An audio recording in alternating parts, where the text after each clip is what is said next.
ಮರಾಠಿ ಮಾತಾಡಲಿಲ್ಲ ಅನ್ನೋ ಕಾರಣದಿಂದ ಮುಖ್ಯ ನೋಡಿ, ಮೊದಲನೇದಾಗಿ ಇಂಥ ಘಟನೆಗಳನ್ನು ನಾನು ಅತ್ಯಂತ ಕಠಿಣ ಶಬ್ದಗಳಿಂದ ಖಂಡಿಸ್ತೀನಿ.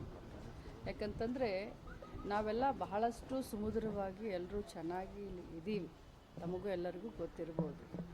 ಈ ಘಟನೆ ನಡೆದ 5 ನಿಮಿಷಕ್ಕೆ, ನನಗೆ ಗೊತ್ತಾದ 5 ನಿಮಿಷಕ್ಕೆ ನಾನು ಕಮಿಷನರ್ ಅವ್ರಿಗೆ ಫೋನ್ ಮಾಡಿದಾಗ ಕಮಿಷನರ್ ಅವರು ಬೆಂಗಳೂರಿನಲ್ಲಿದ್ದರು.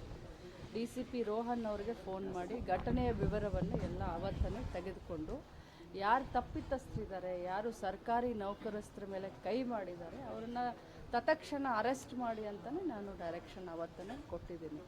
ಅದರ ಜೊತೆಯಲ್ಲಿ ಇವತ್ತು ಎಲ್ಲರೂ ನಾವು ಸ್ವರಾಜ್ಯದ ಬಗ್ಗೆ ಮಾತನಾಡ್ತೀವಿ. ನಾವೆಲ್ಲರೂ ಮೊದಲು ಭಾರತೀಯರು, ಕನ್ನಡಿಗರು. 50 ವರ್ಷದ ಸುವರ್ಣ ಮಹೋತ್ಸವವನ್ನು ನಾವು ಬಹಳ ಹೆಮ್ಮೆಯಿಂದ ನಾವು ರಾಜ್ಯ ಸರ್ಕಾರ ಆಗಿರಬಹುದು ನಾವೆಲ್ಲರೂ ಸೇರಿಕೊಂಡು ಆಚರಣೆ ಮಾಡಿದ್ದೀವಿ. ಸ್ವರಾಜ್ಯದ ಬಗ್ಗೆ ಮಾತನಾಡಿದಾಗ ಭಾರತೀಯರು ಎಲ್ಲರೂ ಒಂದು ಅಂತ ಹೇಳಿದಾಗ 4 ಜನ 5 ಜನ 10 ಜನ ಇಂಥ ಪುಂಡರು ಬಂದು ಈ ಒಂದು ಭಾಷಾ ವಿವಾದವನ್ನು ಎಳೆದುಕೊಂಡು ರಾಜಕಾರಣದ ಬೇಳೆನ ಬೇಯಿಸ್ಕೊಳ್ಬೇಕು ಅನ್ನುವಂಥ ಇದರಲ್ಲಿ ಈ ರೀತಿ ಹೋಗ್ತಾ ಇದ್ದಾರಲ್ಲ, ಅದನ್ನು ನಾನು ಖಂಡಿಸ್ತೀನಿ.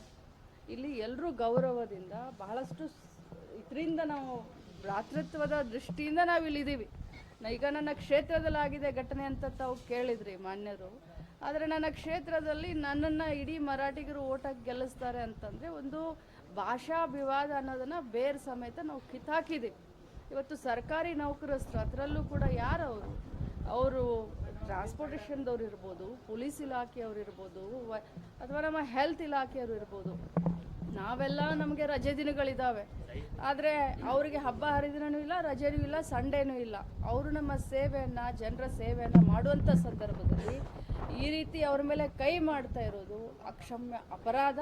ಮತ್ತು ಇಲ್ಲಿ ಯಾವುದೇ ವಿವಾದ ಇಲ್ಲಿ ಎಲ್ಲರೂ ಕೂಡ ಚೆನ್ನಾಗಿ ನಾವು ಇದ್ದೀವಿ, ಇನ್ನು ಮುಂದೆನೂ ಕೂಡ ಇದ್ದೀವಿ. ಯಾರು ಕಿಡಿಗೇಡಿಗಳಿದ್ದಾರೆ, ಯಾರು ಈ ಘಟನೆಯಲ್ಲಿ ಯಾರು ತಪ್ಪಿತಸ್ಥರಿದ್ದಾರೆ ಅವ್ರ ಮೇಲೆ ಶಿಕ್ಷೆ ಆಗೋ ರೀತಿ ನಾವೆಲ್ಲರೂ ಕೂಡ ನೋಡ್ಕೊಳ್ತೀವಿ. ನೋಡಿ, ಅದು ಈಗಾಗಲೇ ತನಿಖೆ ನಡೀತಾ ಇದೆ. ಆದರೆ ನಾವೆಲ್ಲ ಕೇಳದ ಹಾಗೆ, ಯಾಕಂದರೆ ಈಗಾಗಲೇ ಮಾನ್ಯ ಟ್ರಾನ್ಸ್ಪೋರ್ಟ್ ಮಿನಿಸ್ಟ್ರು ಹೇಳಿದ್ರು 90 ಜನ ಇದ್ದರು ಪ್ರಯಾಣಿಕರು ಅಂತ ಹೇಳಿ.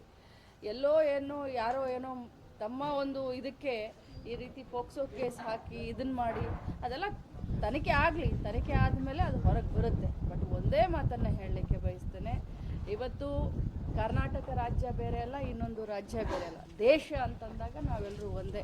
ನಾನು ನಿನ್ನೆ ನೋಡ್ತಾ ಇದ್ದೆ, ಆ ರಾಜ್ಯದ ಜನ ಬಂದು ನಮ್ಮ ಬಸ್ಗಳ ಕಂಡಕ್ಟರ್ಗಳನ್ನ, ಡ್ರೈವರ್ಗಳನ್ನ ಧಮಕಿ ಕೊಡೋದನ್ನೆಲ್ಲ ನೋಡಿದ್ದೀನಿ. ಇದೆಲ್ಲ ನಿಲ್ಲಬೇಕು.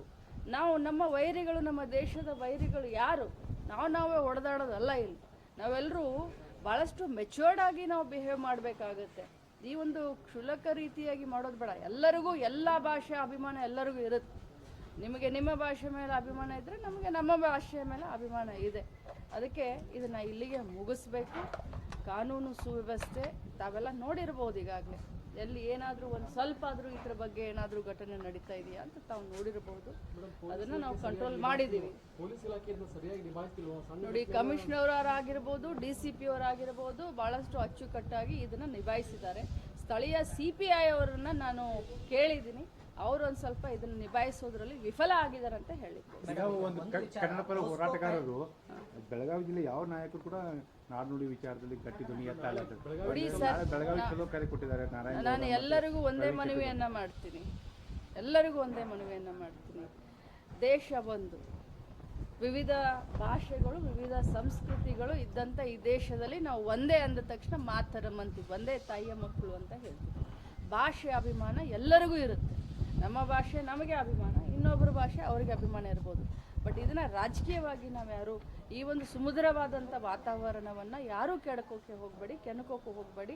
ಯಾರು ತಪ್ಪಿತಸ್ಥರಿದ್ದಾರೆ ಸರ್ಕಾರ ಖಂಡಿತವಾಗ್ಲೂ ಅವ್ರ ಮೇಲೆ ಕಠಿಣ ಕ್ರಮವನ್ನು ತೆಗೆದುಕೊಳ್ಳಬೇಕು. 2-3 ದಿನಗಳಿಂದ ಒಂದು ಮಾತು ಓಡಾಡ್ತಾ ಇದೆ, ಕಾಮನ್ ಆಗಿ ಓಡಾಡ್ತಾ ಇದೆ. ಪೋಸ್ಕೋ ಏನು ಕೇಸ್ ಹಾಕಿದ್ದಾರೆ ಅದರ ಹಿಂದೆ ರಾಜಕೀಯ ಇದೆ ಅಂತ ಹೇಳಿ ನಾನು ಒಂದೇ ಒಂದು ಮಾತನ್ನು ನಾನು ಹೇಳಲಿಕ್ಕೆ ಬಯಸ್ತೇನೆ. ಇದರಲ್ಲಿ ಸ್ಥಳೀಯ CPI ಅವರು ತಮ್ಮ ಕರ್ತವ್ಯವನ್ನು ನಿಭಾಯಿಸುವುದರಲ್ಲಿ ವಿಫಲವಾಗಿದ್ದಾರೆ ಅಂತ ಹೇಳಿದ್ರು. ಅದನ್ನು ನೀವು ಅವರನ್ನು ನನ್ನ ಗಮನಕ್ಕೂ ಇಲ್ಲ, ಯಾರ ಗಮನಕ್ಕೂ ಇಲ್ಲ.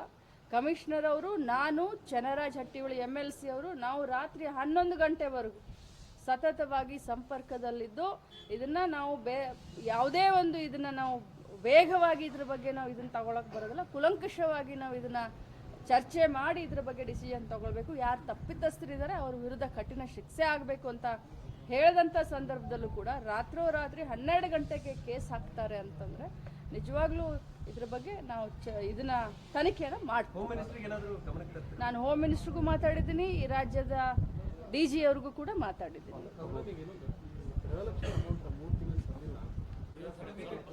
ಅವರು ಅಪಪ್ರಚಾರ ಮಾಡ್ಕೊಂಡು ಹೋಗಲಿ. ಗೃಹಲಕ್ಷ್ಮಿ ಹಣವನ್ನು ನಾವು ಬಿಡುಗಡೆ ಮಾಡ್ತೀವಿ ಅಂತ ಈಗಾಗಲೇ ಹೇಳಿದ್ದೀವಿ. ತಾಲೂಕ್ ಪಂಚಾಯತ್ ಮುಖಾಂತರ ಮಾಡಬೇಕು ಅಂತ ಹೇಳಿರೋದ್ರಿಂದ ಸ್ವಲ್ಪ ಲೇಟ್ ಆಗಿದೆ. ಮೊನ್ನೆನೇ ನಾನು ತಮಗೆ ಸ್ಟೇಟ್ಮೆಂಟ್ಗಳನ್ನು ಕೂಡ ಕೊಟ್ಟಿದ್ದೀನಿ. ಯಾವುದೇ ಗೃಹಲಕ್ಷ್ಮಿಗಳು ವಿಚಾರ ಮಾಡುವಂಥ ಪ್ರಮೇಯನೇ ಇಲ್ಲ. ಯಾಕಂದರೆ 2000 ಬರುತ್ತೆ ಅಂತ ತಾವು ಏನೇನೋ ಇದನ್ನು ಮಾಡ್ಕೊಂಡು ಇಟ್ಟಿರ್ತೀರ.